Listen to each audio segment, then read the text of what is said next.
علیکم ورحمۃ اللہ وبرکاتہ۔ نحمدہ ونصلی علی رسولہ الکریم، اما بعد، اعوذ باللہ من الشیطان الرجیم، بسم اللہ الرحمن الرحیم۔ لقد کان لکم فی رسول اللہ اسوۃ حسنہ، صدق اللہ العظیم۔ اللہم صلی علی محمد وعلی آل محمد کما صلیت علی ابراہیم وعلی آل ابراہیم انک حمید مجید۔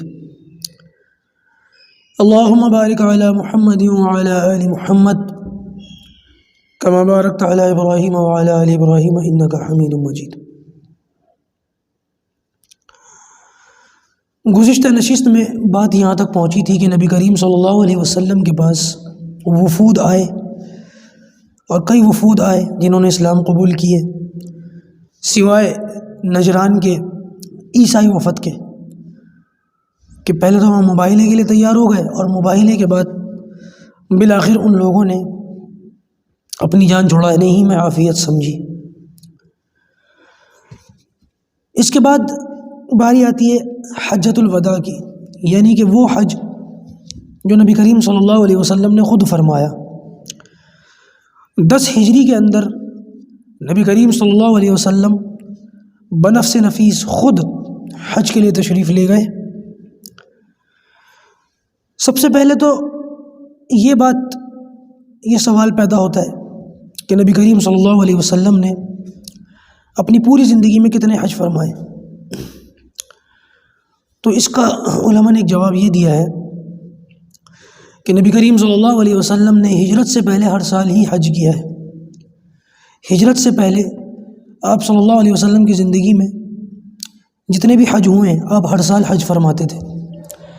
ہجرت کے بعد آپ صلی اللہ علیہ وسلم نے جو حج کیا وہ ایک ہی ہے، وہ یہی ہے جس کا میں ذکر کر رہا ہوں، حجۃ الوداع۔ یہ جو حج اللہ کے رسول صلی اللہ علیہ وسلم نے کیا تھا، اس کے 2 مقصد تھے۔ کسی بھی چیز کا کوئی مقصد ہوتا ہے کہ کوئی کام کیا جا رہا ہے تو کیوں کیا جا رہا ہے، تو یہ جو اللہ کے رسول صلی اللہ علیہ وسلم نے حج فرمایا، تو اس کی 2 وجوہات تھیں۔ ایک وجہ تو یہ تھی کہ اب تک جو لوگ زمانہ جاہلیت کی رسم و رواج کے مطابق حج کر رہے تھے، ان لوگوں کو صحیح حج کر کے دکھایا جائے، یعنی کہ وہ حج کر کے دکھایا جائے جو ابراہیم علیہ السلام فرمایا کرتے تھے۔ یہ جو انہوں نے حج کیا تھا، حج تو تھا اور ابراہیم علیہ السلام کی یادگار کے طور پر ہی تھا، لیکن اس حج کی شکل کو ان لوگوں نے بگاڑ دیا تھا، بہت ساری چیزوں کو ختم کر دیا، بہت ساری باتوں کو اپنی طرف سے شامل کر دیا۔ ان میں سے چند ایک کا ذکر میں شاید کل کر بھی چکا تھا۔ تو ان ساری چیزوں کو صاف کرنے کے لیے نبی کریم صلی اللہ علیہ وسلم نے حج فرمایا، تاکہ لوگوں کو غلط حج سے بچایا جا سکے اور حج کا صحیح اور سنت طریقہ وہ سکھایا جا سکے۔ ایک مقصد تو یہ تھا، اور دوسرا مقصد آپ صلی اللہ علیہ وسلم کے حج فرمانے کا یہ تھا تاکہ کچھ باتیں امت مسلمہ کے سامنے بیان کر دی جائیں، اور وہ باتیں قیامت تک کے لیے لوگوں کے لیے نصیحتیں ہوں۔ اور ہوا بھی یہی کہ اس حج کے موقع پر نبی کریم صلی اللہ علیہ وسلم نے جو باتیں فرمائی نصیحت کے طور پر پوری امت سے، وہ زبردست ہیں۔ اور آج ان نصیحتوں کے ایک فولڈر ہوتا ہے نا، موبائل کے اندر فولڈر ہوتا ہے، ایسی کہ ان نصیحتوں کا ایک فولڈر بنائیں اور اس فولڈر میں اپنے آپ کو ڈال کر کے دیکھیں کہ ہم کہاں پر ہیں آج۔ ان نصیحتوں کو جو نبی کریم صلی اللہ علیہ وسلم نے آج سے 1400 سال پہلے فرمائی تھیں، ہم نے کتنا پکڑا اور کتنا چھوڑا؟ ہماری زندگیوں میں ان باتوں پر کتنا عمل ہے اور کتنا عمل نہیں ہے؟ آج 1450 سال کے بعد آپ لوگ اور میں اس پر تھوڑا سا غور و فکر کریں گے، کیونکہ میں وہ ساری باتیں آپ کے سامنے رکھوں گا جو نبی کریم صلی اللہ علیہ وسلم نے خطبے میں ارشاد فرمائی تھی۔ 25 ذی قعدہ کی 25 تاریخ تھی، ہفتے کا دن تھا۔ آپ صلی اللہ علیہ وسلم نے مسجد نبوی کے اندر ہی ظہر کی نماز ادا فرمائی۔ ظہر کی نماز ادا فرمانے کے بعد آپ صلی اللہ علیہ وسلم نے جب سفر کا آغاز فرمایا تو اطراف میں آس پاس کے لوگوں میں ہجوم ہو گیا کہ اس سال خود نبی کریم صلی اللہ علیہ وسلم حج کے لیے تشریف لے جانے والے ہیں۔ تو مسجد نبوی کے اندر تانتا لگ گیا، بھیڑ اکٹھی ہو گئی، مجمع بڑھتے بڑھتے لاکھ تک پہنچ گیا۔ بعض روایتوں کے مطابق تو 90,000 اور بعض روایتوں کے مطابق 1 لاکھ اور بعض کے مطابق 1 لاکھ سے بھی زیادہ، یعنی کہ آج سے 1450 سال پہلے اگر آبادی کا دیکھا جائے معاملہ، آج کی تو خیر آبادی دوسری ہے، آج تو ہندوستان دوسرے نمبر پر ہے اور شاید پہلے نمبر پر بھی آ جائے بہت جلد، چائنا کو بھی بچھاڑ دے، آج کی آبادی کا تو معاملہ دوسرا ہے، لیکن اس زمانے کی اگر آبادی کو دیکھا جائے، اس زمانے کی آبادی کے لحاظ سے 1 لاکھ صحابہ کرام کا مجمع لگ جانا ہے کوئی چھوٹی بات نہیں تھی، بہت بڑا مجمع تھا یہ۔ نبی کریم صلی اللہ علیہ وسلم نے مدینہ سے روانگی فرمائی اور راستے میں بھی کچھ لوگ ملے ہیں، مکہ پہنچتے پہنچتے درمیان میں بھی قافلے ملے ہیں، اور بعض علماء کے مطابق 1,40,000 کے قریب یہاں پر جو ہے وہ صحابہ کرام موجود تھے اس سفر میں۔ 1,25,000 کا بھی قول ہے، 1 لاکھ کا بھی قول ہے، 1 لاکھ سے نیچے کوئی قول نہیں ہے، سارے اخبار 1 لاکھ سے اوپر کے ہیں۔ اس سفر کے اندر آپ صلی اللہ علیہ وسلم نے خواتین کو بھی ساتھ لیا، حضرت فاطمہ الزہرا رضی اللہ تعالیٰ عنہ یہ بھی ساتھ تھیں، آپ کی لختی جگر بیٹی، آپ کی تمام ازواج یہ ساتھ میں تھیں، تقریباً تمام ہی صحابہ کرام تقریباً کم و بیش سارے ساتھ میں تھے، کچھ رہ گئے تھے، کیوں رہ گئے تھے اور بعد میں ان کے لیے کیا حکم تھا وہ میں بعد میں بتاؤں گا جب اللہ کے رسول سفر سے واپس آ رہے تھے تو آپ نے کیا خوشخبری دی۔ یہ معاملات تھے کہ آپ صلی اللہ علیہ وسلم اس طریقے سے مدینہ سے نکلے، اتنے لوگ تھے، اس طریقے سے خواتین تھیں۔ حضرت علی کو آپ صلی اللہ علیہ وسلم نے ایک جگہ بھیج رکھا تھا، کہاں بھیجا تھا اور بعد میں بتاؤں گا، کیونکہ بعد میں پھر حضرت علی مل گئے تھے اس قافلے میں حج کے اس ارادے سے، وہ بھی آ گئے تھے بعد میں، اور ایک کنٹروورسی بھی ہو گئی تھی، اس کو بھی اللہ کے رسول صلی اللہ علیہ وسلم نے صاف کیا۔ حضرت علی کے متعلق کچھ لوگوں نے الٹی سیدھی بکواس شروع کر دی، نبی کریم صلی اللہ علیہ وسلم نے ان ساری باتوں کو صاف کرنے کے موقع سے جو ہے وہ کچھ باتیں ارشاد فرمائیں، ان باتوں کو بنیاد بنا کر آج کے کچھ لوگوں نے حضرت علی کرم اللہ وجہ کے متعلق یہ باتیں شروع کر دیں کہ خلافت انہی کا حق ہے۔ خیر وہ کیا معاملات تھے وہ بھی انشاءاللہ کل یا پرسوں نشست میں عرض کروں گا، اور میرے خیال سے اب ہماری کلاس کی تقریباً 4-5 کلاسز ہی بچی ہیں بس، ہماری سیرت کورس کی 5 یا زیادہ سے زیادہ 6، کیونکہ انشاءاللہ عز و جل 31 مارچ تک اس کو مکمل کرنے کا ارادہ ہے۔ آخری سبق ہمارا 31 مارچ کو ہوگا اللہ نے چاہا تو، کیونکہ اب چھٹی نہیں ہوگی، کچھ ہی سبق بچے ہیں، اس میں بھی کیا چھٹی کرنا، پہلے ہی بہت لیٹ ہو گیا، اوپر سے سارا نقصان ہو گیا جس کی تلافی بہت مشکل ہے، ناممکن تو نہیں ہے انشاءاللہ، کیونکہ پھر پڑھیں گے سیرت، کوئی بات نہیں، ابھی تو سیرت تفسیری کلاس ہوگی، اور انشاءاللہ بچوں کے لیے بھی سیرت کلاس ہوگی، سیرت فور کڈس، وہ بھی انشاءاللہ میں رکھوں گا تاکہ ہمارے جو چھوٹے چھوٹے بچے ہیں ان کی بنیاد کے اندر نبی کریم صلی اللہ علیہ وسلم اور صحابہ کرام کی محبتوں کو پروان چڑھایا جائے، بچپن ہی سے ان کے اندر ایمان کے پودے کو جو ہے وہ پانی دیا جائے۔ اس لیے سیرت کڈس بھی انشاءاللہ میں لے کر کے حاضر ہوں گا جلد آپ کے سامنے۔ مقاصد بہت زیادہ ہیں اور کام بھی بہت زیادہ ہے، اللہ تعالیٰ سے دعا کریں اللہ پاک صحت عافیت کا معاملہ فرمائے، زندگی وفا کرے تو یہ سارے کام خیر عافیت کے ساتھ میں مکمل کر سکوں۔ اور یہ جو مختصر والا سیرت کورس پڑھایا تھا، یہ مختصر کورس سیرت کا یہ بھی دوبارہ ہوگا انشاءاللہ، تاکہ ساری چیزیں آپ کے سامنے آ جائیں، مختصر سیرت کورس بھی ہو، بچوں کے لیے سیرت کورس بھی ہو، اور اگر سیرت کوئی تفصیل سے پڑھنا چاہے بہت باریکی کے ساتھ تو وہ بھی ہو۔ سیرت کے علاوہ بھی بہت ساری چیزیں، قرآن کی تفسیر بھی ہے اور بہت سارے معاملات ہیں، انشاءاللہ سب کچھ جتنا مجھ سے ہو سکا۔ کام تو اتنے کہ نوح علیہ السلام کی زندگی بھی مل جائے تو شاید کم لیکن جتنی بھی زندگی ہے انشاءاللہ کام تو کر کے جانا ہے، ہم دنیا سے چلے جائیں گے اور انٹرنیٹ کے اوپر یہ ساری چیزیں لگ جائیں گی اور ہمارے لیے صدقہ جاریہ ہو جائے گا، جب تک لوگ دیکھتے اور سنتے رہیں گے ہمیں اس کا ثواب ملتا رہے گا۔ بہرحال عرض یہ کر رہا تھا کہ نبی کریم صلی اللہ علیہ وسلم خواتین کو اور اتنے بڑے مجمع کو لے کر مدینہ سے نکلے باہر، ذوالحلیفہ پہنچے۔ ذوالحلیفہ ایک جگہ ہے، آج کل بھی جو حاجی جو پہلے مدینہ جاتے ہیں اور مدینہ سے جب ان کو مکے لے جایا جاتا ہے تو ذوالحلیفہ میں ان کو احرام وغیرہ بندھوایا جاتا ہے، یہاں پہنچ کر نبی کریم صلی اللہ علیہ وسلم نے احرام باندھا۔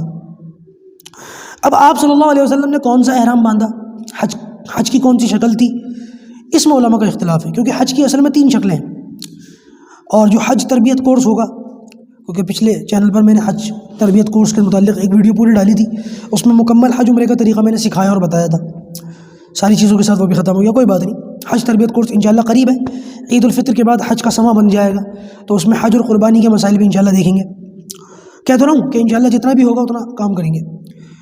تو یہ جو حج تھا یہ اللہ کے رسول کا کون سا حج تھا؟ اس میں مختلف علماء کے اقوال ہیں۔ حج کی ایک قسم ہے حج افراد، یعنی کہ حاجی احرام باندھے، صرف حج کا احرام باندھے اور صرف حج کرے اور حج کر کے احرام کھول دے، اس کو حج افراد کہتے ہیں۔ اور حج کی دوسری شکل ہے حج تمتع، یعنی کہ اپنے مقام سے نکلنے والا حاجی عمرے کا احرام باندھ کر کے نکلے اور اس سے صرف عمرہ کرے اور احرام کھول دے، اور اس کے بعد جب حج کے ایام آئے تو دوسرا احرام حج کے لیے باندھے اور اس سے حج کر کے احرام کھول دے، اس کو حج تمتع کہتے ہیں۔ ہمارے یہاں سے ہندوستان سے جانے والے جو حاجی ہیں عام طور سے وہ حج تمتع کرتے ہیں۔ اور حج کی تیسری قسم ہے حج قران، یعنی کہ حاجی اپنے مقام سے جاتے ہوئے ایک ہی احرام باندھے گا اور اسی سے حج اور عمرہ دونوں کرے گا۔ پہلے عمرہ کرے گا اور عمرہ کرنے کے بعد وہ احرام نہیں کھولے گا، احرام کی پابندیوں میں رہے گا، اور پھر اسی احرام سے 8 ذی الحجہ کو حج کے تمام ارکان ادا کرنے کے بعد پھر وہ احرام کھول دے گا۔ حج قران جو ہے یہ ذرا مشکل حج ہے اور یہ افضل حج ہے، اور اس میں حج کے جتنے ثواب ہیں وہ ذرا ڈبل ملتے ہیں۔ حج کے جتنے ارکان ہیں اور اس کا جو ثواب ملتا ہے حج قران کے اوپر وہ ڈبل ملتا ہے، اور حج کے اندر جتنی غلطیاں کوتاہیاں ہوتی ہیں اس کے اوپر جو تاوان لگتا ہے وہ بھی ڈبل لگتا ہے، اس لیے ذرا مشکل بھی ہے اور یہ افضل بھی ہے۔ اکثر علماء کی رائے یہ ہے کہ نبی کریم صلی اللہ علیہ وسلم نے یہی والا حج فرمایا تھا، حج قران، لیکن آپ صلی اللہ علیہ وسلم نے صحابہ کرام سے یہ کہا کہ تم افراد کرو، مطلب افراد کا لفظ نہیں ہے لیکن جن لوگوں نے جانور نہیں لے، جو لوگ جانور لے کر کے نہیں آئے اس کے متعلق یہ کہا تھا، اور آپ صلی اللہ علیہ وسلم نے اس بات کا ارادہ فرمایا تھا کہ اگر میں اگلے سال آیا تو حج کی وہ شکل اختیار کروں گا جس کو حج تمتع کہتے ہیں۔ تو الگ الگ علماء کے اقوال ہیں، احناف کے نزدیک حج تمتع افضل ہے، کیونکہ اللہ کے رسول صلی اللہ علیہ وسلم نے یہ فرمایا تھا کہ اگلے سال جب میں آؤں گا تو میں وہ حج کروں گا، اور بعض علماء کے نزدیک حج قران افضل ہے کیونکہ اللہ کے رسول نے عملاً یہ والا حج کیا۔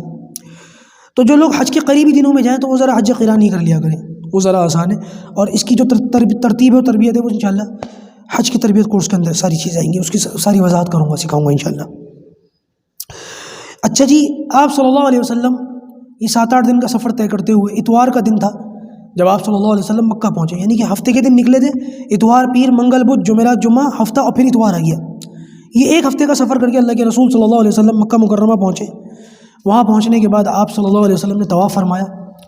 آپ صلی اللہ علیہ وسلم نے سب سے پہلے حجر اسود کا بوسہ لیا اور اس کے بعد آپ نے طواف شروع کر دیا، اور طواف کرنے کا طریقہ یہ ہے کہ جب طواف کریں تو بیت اللہ بائیں ہاتھ کی جانب ہو، لیفٹ ہینڈ کی جانب ہو، اس طریقے سے طواف کیا جاتا ہے۔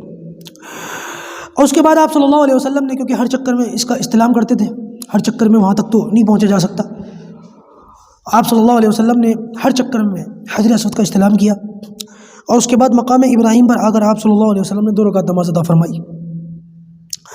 آپ صلی اللہ علیہ وسلم اس کے بعد صفا اور مروہ کی جانب تشریف لے گئے۔ ان الصفا والمروۃ من شعائر اللہ فمن حج البیت او اعتمر فلا جناح علیہ ان یطوف بہما ومن تطوع خیرا فان اللہ شاکر علیم۔ یہ آیت صفا مروہ کے بارے میں اللہ کے رسول صلی اللہ علیہ وسلم نے صفا اور مروہ پر پہنچ کر اس کی صحیح فرمائی، یعنی کہ 7 چکر جو صفا مروہ کے لگائے جاتے ہیں اس کو صحیح کہتے ہیں، اس میں دوڑا جاتا ہے۔ 8 ذی الحجہ تک آپ صلی اللہ علیہ وسلم نے، کیونکہ احرام نہیں کھولا، بعض علماء کا یہی خیال ہے کہ آپ نے احرام نہیں کھولا، صحابہ کو کہہ دیا تھا، جب آپ نے احرام نہیں کھولا تو 8 ذی الحجہ کو نبی کریم صلی اللہ علیہ وسلم مینا تشریف لے گئے۔ وہاں پر آپ نے قیام فرمایا، ظہر، عصر، مغرب، عشاء، یہ چاروں نمازیں آپ صلی اللہ علیہ وسلم نے وہاں پڑھی، حالانکہ حتیٰ کہ آپ نے اگلے دن 9 ذی الحجہ کی جو فجر کی نماز ہے وہ بھی پڑھی، اور جب سورج طلوع ہو گیا اس کے بعد آپ صلی اللہ علیہ وسلم جو ہے وہ عرفات تشریف لے گئے، اور اس درمیان میں اللہ کے رسول صلی اللہ علیہ وسلم نے کثرت سے تلبیہ پڑھا۔ تلبیہ یعنی لبیک اللہم لبیک لبیک لا شریک لک لبیک ان الحمد والنعمت لک والملک لا شریک لک۔ یہ تلبیہ ہے، حاجیوں کو پڑھنی چاہیے۔ آج کل تو یہ سننے کو آ رہا ہے کہ حجاج کرام جو وہاں پر جاتے ہیں وہ تلبیہ ہی نہیں پڑھتے، ادھر ادھر کی باتیں کر رہے ہوتے ہیں یا خاموش چلتے پڑھتے رہتے ہیں، حالانکہ علماء کرام فرماتے ہیں کہ جب حاجی تلبیہ پڑھتا ہے تو اس کے ساتھ ساتھ اس کے ارد گرد کی جتنی چیزیں ہیں، زمین اور آسمان، یہ بھی حاجی کے ساتھ تلبیہ پڑھتے ہیں، اور جب یہ آسمانوں پر آوازیں جاتی ہیں تو اللہ تعالیٰ کی طرف سے ایک بہت زبردست رحمتیں خاص طور سے تلبیہ پڑھنے والوں کے اوپر آتی ہیں، تو لہٰذا اس کا بڑا اہتمام کرنا چاہیے۔ آپ صلی اللہ علیہ وسلم جب عرفات پہنچے تو عرفات پہنچنے کے بعد وہاں پر آپ صلی اللہ علیہ وسلم کے لیے خیمہ لگایا گیا۔ یہ خیمہ کہاں پر تھا؟ آج عرفات میں جہاں پر مسجد نمرہ موجود ہے، خاص طور سے آپ لوگ وہاں جانے کی کوشش نہ کرنا، بہت سارے حاجی ہمارے یہاں سے جانے والے بڑے کمزور اور بوڑھے ہوتے ہیں، اور جب وہاں سے مجمع نکلتا ہے تو بڑی درگت بن جاتی ہے، بہت سارے حاجی تو بھول جاتے ہیں اپنے خیمے، بہت سارے بے ہوش ہو جاتے ہیں، تو مسجد نمرہ جانے کی فکر اور کوشش نہ کریں. کبھی آپ لوگ حج کرنے کے لیے جائیں، عرفات جائیں تو یہ وہی جگہ جہاں پر اللہ کے رسول کا خیمہ تھا، خیمہ مبارک تھا. لوگ شوق میں چلے جاتے ہیں. اگر آپ دھاگڑ اور طاقتور مضبوط آدمی ہیں پھر ایسی صورت کے اندر آپ چلے جائیں، لیکن خیمہ بھول جائیں تو پھر آپ کی ذمہ داری ہے. لہذا آپ صلی اللہ علیہ وسلم کی اونٹنی تیار کی گئی، قصوہ جس کا نام تھا، اس پر کجاوا تیار کیا گیا. آپ صلی اللہ علیہ وسلم اس پر تشریف فرما ہوئے اور وادی کے بالکل بیچوں بیچ، عرفات کا جو میدان ہے اس کے بالکل بیچ میں آپ صلی اللہ علیہ وسلم آئے اور وہاں پہنچ کر اللہ کے رسول صلی اللہ علیہ وسلم نے زبردست خطبہ ارشاد فرمایا. اور اس کے اندر وہ ساری نصیحتیں جو میں نے ابھی ذکر کی تھوڑی دیر پہلے، میں بھی بتاتا ہوں ایک ایک کر کے وہ ساری باتیں. سب سے پہلے اللہ کے رسول صلی اللہ علیہ وسلم نے فرمایا، اے لوگوں غور سے سنو، بہت دھیان سے سنو. شاید اب تم مجھے نہ دیکھ سکو، شاید اگلی بار میری تم سے ملاقات نہ ہو سکے، شاید یہ ہماری آخری ملاقات ہو، یہ مطلب ہے اس کا. آپ صلی اللہ علیہ وسلم نے سب سے پہلے قتل اور جنگ سے بات شروع کی کہ زمانہ جاہلیت کے اندر جو جنگیں ہوتی تھیں اور قتل و قتال ہوتا تھا اور ایک دوسرے سے نفرتیں ہوتی تھیں، آپ صلی اللہ علیہ وسلم نے اس کے متعلق فرمایا کہ تم سب ایک دوسرے پر تمہاری جان اور تمہاری مال ایسے ہی حرام ہے جیسے کہ آج یہ وقت، یہ حرمت والا مہینہ ہے، یہ حرمت والی جگہ ہے اور یہ حرمت والا مقام ہے. جیسے یہ حرمت والی جگہیں ہیں ویسے ہی تمہاری عزت، تمہارا مال، تمہاری جان ایک دوسرے پر حرام ہے. کوئی کسی کی جان مال کو نقصان نہ پہنچائے. اور سب سے پہلے اللہ کے رسول صلی اللہ علیہ وسلم نے اپنے خاندان کے جو قتل کا بدلہ تھا اس کو معاف کیا کہ حذیل نے میرے چچا حارث کے بیٹے ربیعہ اس کو قتل کیا تھا شیر خوارگی میں، اس کے بچپن میں، تو ہمارے اوپر اس کا بدلہ ہے، میں اس کو معاف کرتا ہوں. اللہ کے رسول نے سب سے پہلے اس کو معاف کیا اور اس کے بعد پھر یہ فرمایا کہ جیسی یہ جگہ، یہ وقت، یہ گھڑیاں حرمت والی ہیں ویسے ہی تمہاری جان مال ایک دوسرے پر حرمت والی ہے. اس کے بعد آپ صلی اللہ علیہ وسلم نے فرمایا، اے لوگوں امانتیں ادا کرو. جس کے پاس جو امانت رکھی ہوئی ہے وہ اس کو ادا کرے، اس میں خیانت نہ کرے. اس کے بعد آپ صلی اللہ علیہ وسلم نے فرمایا کہ میں سود کو ختم کرتا ہوں، آج سود میرے قدموں تلے دفن ہے. اور سب سے پہلے میں اپنے چچا کا سود معاف کرتا ہوں جو لوگوں کے اوپر ہے. البتہ جو ان کا راس المال ہے، جو ان کا کیپٹل ہے، وہ واپس کیا جائے گا. یعنی کہ حضرت عباس جو ہے پورا بینک تھے، پورا بینک، کتنے لوگوں کو قرض دے رکھے تھے اور کتنے لوگوں کو قرضوں کے اوپر ان کے سود تھے. اللہ کے رسول نے فرمایا جو قرض دے رکھا ہے وہ واپس کیا جائے گا اور جو سود بنتا ہے اس کے اوپر وہ سارا میں ختم کرتا ہوں. اس کے بعد آپ صلی اللہ علیہ وسلم نے ارشاد فرمایا کہ زمانہ جاہلیت کی جتنی رسم و رواج ہیں، جتنے خرافات ہیں، جو جاہلیت کا کلچر ہے، جو جاہلیت کا چلن ہے، وہ سارا میرے پیروں تلے دفن ہے. یہی سود کے بارے میں کہا، یہی اس کے بارے میں کہا. اس کے بعد آپ صلی اللہ علیہ وسلم نے فرمایا، اے لوگوں شیطان مایوس ہو گیا ہے کہ اس سرزمین میں اس کی پرستش ہوگی، اس کی عبادت کی جائے، اس بات سے شیطان مایوس ہو گیا ہے. لیکن ہاں، شیطان تمہیں ایسے گناہوں میں لگائے گا جن کو تم بہت چھوٹا سمجھتے ہو، حقیر جانتے ہو، ان کی طرف وہ تمہیں ضرور لگائے گا. اس کے بعد آپ صلی اللہ علیہ وسلم نے ارشاد فرمایا، اے لوگوں عورتوں کے بارے میں اللہ سے ڈرو، ان کے ساتھ حسن سلوک کرو، اس لیے کہ وہ تمہارے ہاتھ کے نیچے ہیں. اللہ اور اس کے رسول کا نام لے کر وہ تمہارے لیے حلال ہوئی ہیں. جب ہم نکاح پڑھاتے ہیں تو اس میں کیا ہوتا ہے؟ اللہ اور اس کے رسول کا نام لیا جاتا ہے، النکاح من سنتی کہا جاتا ہے، الحمدللہ کہا جاتا ہے، قرآن کی آیتیں پڑھی جاتی ہیں. اس کے بعد وہ عورتیں اپنی ساری ذمہ داریاں، اپنی زندگیاں، سب کچھ، اپنے اختیارات اپنے شوہر کو سونپ دیتی ہیں، ان کے حوالے کر دیتی ہیں. اس لیے فرمایا کہ ان کے ساتھ حسن سلوک کرو اور وہ اللہ کا نام لے کر، اللہ کے رسول کا نام لے کر تمہارے لیے حلال ہوتی ہیں. اور ان کے اوپر تمہارا حق یہ ہے کہ وہ تمہارے بستروں پر کسی اور کو نہ آنے دیں، تمہاری غیر موجودگی میں تمہارے بستر پر کسی اور کے ساتھ جو ہے وہ تعلقات قائم نہ کریں. یہ ان کی ذمہ داری ہے. اور اگر وہ ایسا کر جائیں، اس قسم کی کسی حرکت میں ملوث ہو جائیں، اللہ کا شکر ہے مسلم خواتین میں 98-99% ایسی عورتیں ہوتی ہیں جو اس غلط حرکت سے، اس گناہ سے پاک ہیں. ہو سکتا ہے معاشرتی اعتبار سے اور دوسری خرابیاں ہوں، لیکن امانت میں خیانت نہیں کرتی. باقی 1-8% تو پھر ہر جگہ ہوتا ہی ہے معاملہ. اللہ ہی رحم کرے. اگر کوئی خاتون اس قسم کی حرکت کر جائے، کوئی اس طریقے کا معاملہ کر جائے، پھر تمہیں اختیار ہے کہ تم اپنے خواب گاہ، اپنی بستر ان سے الگ کر لو، دور کر لو، الگ ہو جاؤ، علیحدگی اختیار کر لو. اور ان کی اصلاح کرنے کی خاطر تم چاہو تو ان کی پٹائی بھی لگا سکتے ہو، مار سکتے ہو. لیکن یہ بات یاد رکھیے گا کہ یہاں مارنے سے مراد وہ مارنا نہیں ہے کہ ہڈی پسلی توڑ دو، نیل ڈال دو چہرے پر، بلکہ مارنے سے مراد یہ آپ نے دیکھا ہوگا علماء، عالم جو ہوتے ہیں ان کے پاس جو ہے وہ رومال ہوتا ہے کندھے وغیرہ پر. آپ نے بڑا رومال دیکھا ہوگا، میں چھوٹے رومال سے سمجھا دوں. جیسے یہ رومال ہے اور اس رومال کو اس طریقے سے ہم نے ایسے کر لیا اور یہ لمبا سا اس طریقے سے ہو گیا. اس طریقے سے آپ ایسے مار سکتے ہو. یعنی کہ مارنے سے مراد تکلیف پہنچانا نہیں ہے، مارنے سے مراد ہے اس بات کا احساس دلانا کہ میں تم سے اس درجے تک ناراض ہوں. ایسے نہیں مارا جائے کہ اللہ نہ کرے اس کا پتا وتا پھٹ جائے, ہڈی وڈی ٹوٹ جائے, آنکھ سوج جائے اور چہرے پہ نیل پڑ جائیں اور دانت ٹوٹ جائیں. نہیں بھائی, اس کی اجازت نہیں ہے. بہت زیادہ ہوا مسواک استعمال کر سکتے ہو, اس سے زیادہ نہیں. رومال یا مسواک تنبیہ کرنا مقصد ہے اور چوٹ پہنچانا مقصد نہیں ہے. امید ہے بات سمجھ میں آ گئی ہو. کبھی میری یہ کلپ کاٹ کے ادھر ادھر کر کے جو ہے وہ چلانا شروع کر دو کہ بھائی دیکھو انہوں نے یہ کہا ہے, پوری بات سمجھ لینا. ٹھیک ہے, اچھا بھائی. اس کے بعد اللہ کے رسول صلی اللہ علیہ وسلم نے ارشاد فرمایا کہ اگر وہ باز آ جائیں, اپنی اس گناہ کو چھوڑ دیں, تم نے تنبیہ کر لی, تو پھر ان کے ساتھ پہلے جیسا سلوک کرو اور ان کا حق ادا کرو. اس کے بعد نبی کریم صلی اللہ علیہ وسلم نے فرمایا کہ میں تمہارے اندر دو چیزیں چھوڑ کر جا رہا ہوں, ان دو چیزوں کو اختیار کرو. اور وہ دو چیزیں ہیں, اگر تم نے ان کو مضبوطی سے پکڑ لیا تو کبھی گمراہ نہیں ہوگے. کون سی؟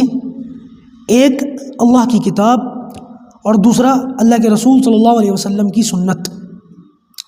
اللہ کی کتاب اور اللہ کے رسول کی سنت مبارکہ, ان دونوں چیزوں کو مضبوطی کے ساتھ پکڑ لو. آج ہم نے ان ساری چیز ان کو دیکھ لیں, جو باتیں میں نے بتائی ہیں, ان میں ہمارا کیا حلیہ ہے, ہمارا کیا حال ہے. پھر اللہ کے رسول صلی اللہ علیہ وسلم نے ارشاد فرمایا, غور سے سنو, یا ایھا الناس, اے لوگوں, یا ایھا الذین آمنوا, اے ایمان والو, غور سے سنو, آپس میں ایک دوسرے کے بھائی بن جاؤ. تم لوگ ایک دوسرے کے آپس میں بھائی ہو, یعنی کہ بھائیوں کی طرح رہو, بھائیوں کی طرح معاملات کرو. وہ ایک الگ حدیث ہے, بھائیوں کی طرح رہو, اجنبیوں کی طرح معاملات کرو, وہ الگ حدیث ہے, اس کا یہاں تعلق نہیں ہے. لیکن یہاں پر ایک معاشرت کو ترتیب دی جا رہی ہے, اور ایک جو ہے وہ مسلم معاشرے کا جو اسٹرکچر ہے اس کو تیار کیا جا رہا ہے کہ بھائیوں کی طرح ہو جاؤ, بھائیوں کی طرح رہو. اب کوئی قومیت کا نعرہ نہ لگائے, اب کوئی برادری کا نعرہ نہ لگائے, اب کوئی خاندان کا نعرہ نہ لگائے. آج دیکھیں یہ ساری چیزیں کتنی ہمارے زیادہ اندر عام ہو چکی ہیں. عورتوں کے ساتھ ہمارا کیا سلوک ہے, اسی طریقے سے قرآن اور سنت پر ہمارا کتنا عمل ہے, اسی طریقے سے آپس میں جو ہمارے معاملات ہیں وہ کیسے ہیں. اللہ حفاظت فرمائے. ہم بھی اس چیز کو بھگت چکے ہیں کہ لوگ بالکل بھی لحاظ نہیں کرتے, دو پیسے کی خاطر ایمان تک کی بولی لگا دیتے ہیں. ہر ایک بھگتتا ہوگا اس چیز کو, اللہ ہی رحم کرے. پھر یہ فرمایا کہ اگر کوئی شخص دنیا کے پیچھے بھاگے گا, دنیا کی نیت کرے گا, تو اللہ تبارک و تعالیٰ اتنا ہی اس کو فقر و فاقے میں ملوث کر دیں گے. جتنا دنیا کی فکر کرے گا اتنا فقر و فاقے کے اندر جو ہے ملوث ہو جائے گا, اور اللہ تعالیٰ اس کے معاملات کو بکھیر دیں گے. جو بھی اس کے معاملات ہیں اللہ تعالیٰ اس کو دنیا کے اندر بکھیر دیں گے, اور اس کے پیچھے بھاگتا پھرے گا, لیکن پھر بھی اس کو ملے گا وہی جو اللہ تعالیٰ نے اس کے مقدر میں کر رکھا ہے. اس کی جد و جہد سے, اس کی کوشش سے, اس کی پریشانیوں سے, اس کی راتوں کی نیندیں اڑنے سے, اس کی جو اس کو ملنے والا ہے اس میں کوئی اضافہ نہیں ہوگا. وہی ہے جو اللہ تعالیٰ نے رکھ دیا. دنیا کی نیت کرنے کے باوجود اس کو یہ پریشانیاں جھیلنی پڑیں گی اور ملے گا کچھ نہیں. لیکن اگر کوئی شخص آخرت کی نیت کرے گا, آخرت کی فکر کرے گا, اللہ تبارک و تعالیٰ اس کے دل کو غنا سے بھر دیں گے اور اس کو بے فکر کر دیں گے, اور دنیا اس کے پیچھے ناک رگڑ کر آئے گی. اس کے بعد نبی کریم صلی اللہ علیہ وسلم نے فرمایا, اے لوگوں, تم سے میرے بارے میں بھی پوچھا جائے گا, میرے بارے میں سوال ہوگا, تم کیا کہو گے؟ کیا میں نے اپنی بات تم تک پہنچا دی؟ تو لوگوں نے کہا کہ یا رسول اللہ بالکل, آپ نے اپنی بات ہم تک پہنچا دی, آپ نے پیغام کا حق ادا کر دیا. تو اللہ کے رسول صلی اللہ علیہ وسلم نے آسمان کی طرف دیکھ کر کے فرمایا, اللہم اشہد, اللہم اشہد, اللہم اشہد, یا اللہ تو گواہ رہنا, یا اللہ تو گواہ رہنا, میں نے پہنچا دیا. قد بلغت, قد بلغت, قد بلغت, یا اللہ میں نے پہنچا دیا. اس کے بعد آپ نے فرمایا, فلیبلغ الشاہد الغائب, جو لوگ یہاں موجود نہیں ہیں ان تک اس بات کو پہنچا دو, جو لوگ یہاں موجود نہیں ہیں وہاں تک اس بات کو پہنچا دو. اس کے بعد آپ صلی اللہ علیہ وسلم نے ارشاد فرمایا, غلاموں کے ساتھ, جو غلام ہوتے ہیں آج کل تو وہ نوکر اور چاکر ہوتے ہیں, ان کے ساتھ اچھا سلوک کرو, ان کے ساتھ حسن سلوک سے پیش آؤ, ان کے ساتھ کوئی ایسا معاملہ مت کرو کہ جس سے جو ہے وہ, کیونکہ وہ بھی تمہارے ہاتھ کے نیچے ہیں, اور ان کے ساتھ کوئی بدسلوکی کرو, کوئی زیادتی کرو, شریعت اس بات کو پسند نہیں کرتی. وہ حدیث ہے نا, من لا یرحم لا یرحم, جو رحم نہیں کرتا اس پر بھی رحم نہیں کیا جاتا. تو یہ چند جو ہے جملے تھے اور وہ خلاصہ تھا اللہ کے رسول صلی اللہ علیہ وسلم کے اس زبردست خطبے کا جو آپ نے حجۃ الوداع کے موقع پہ فرمایا. انشاءاللہ اس سے آگے کی بات جو ہے وہ اگلی نشست میں کل آپ کے سامنے عرض کی جائے گی, اور جلد ہماری یہ کلاس جو ہے سمٹ جائے گی, ختم ہو جائے گی. اللہ پاک جو کہا گیا سنا گیا ہم اس پر عمل کرنے کی توفیق عطا فرمائے. السلام علیکم ورحمۃ اللہ وبرکاتہ.